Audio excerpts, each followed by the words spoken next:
I live in Farnham and am in isolation with my parents, sister, cat, 2 hamsters and 2 guinea pigs.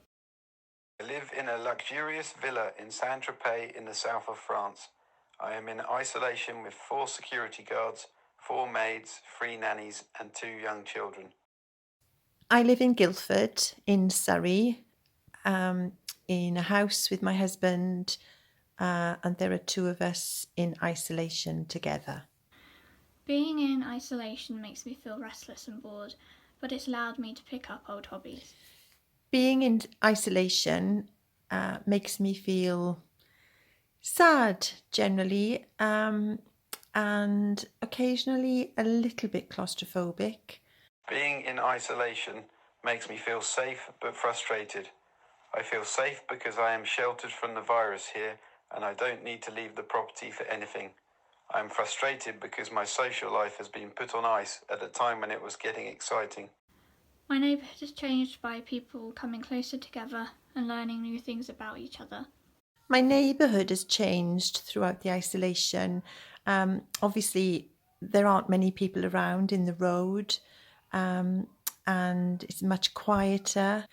We've probably become more supportive of each other's situation. In my community within the villa, people have been mainly going about their business as usual. Everything continues to run smoothly without our boss. In my community, people have been lovely. My parents are shopping for our neighbours and we've become closer friends with them. In my community, people have been much more thoughtful, rallying round. I belong to a church community too, and we've tried to help out families as much as we can. When I leave the house for essentials, people behave normally. I think this is because they want to retain some aspects of their old life. When I leave my house for essentials, I think people behave cautiously. And I think this is because people are quite nervous, and realise that actually the best place to be at the moment is in your house. Before isolation, I used to work 2 weeks on, 2 weeks off as a teacher. Now I work as a nanny until quarantine is over. I work 2 14-hour shifts and then have 2 days off.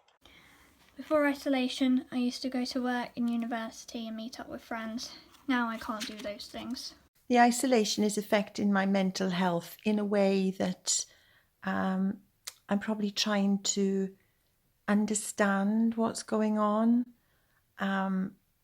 It has kind of blown my mind really as to the vastness of what has happened with the pandemic. The physical side has affected me in a positive way, actually. I've done far more walking. This isolation is affecting my mental health by making me realise that I have the choice to sink or swim. I have chosen to swim by eating healthily, being grateful, meditating, exercising, socialising, and keeping to routines. Positivity really does make everything easier. To help me through the day, I have tried to set up some kind of routine, which I'm trying to stick to because I am a sort of person of routine. So I have sort of tried to do some things in the same way each day to give some kind of structure. To help me through the day, I look after my animals. This helps me because it gives my life structure and it's a nice distraction. To help me through the day, if I am working, I break the day up into chunks of time. We have 4 meal times, a sleep time, and go out twice a day. I use these as milestones. 3 positives to look at are spending time with family, more time with the animals, and doing all the things I've put off. 3 positives to look at are: I am safe, happy, healthy, and protected here. I realise what is important in life and I'm grateful for what I have. I appreciate the little things in life that I am missing, like being able to buy a coffee or go to the theatre. 3 positives to look at are, I think it's made people look out for each other. It's helped me to have time to reflect and possibly use my time more wisely. And it's certainly helped me to appreciate the fact that I love seeing my family and my grandchildren, and this time has really shown me how much I miss that.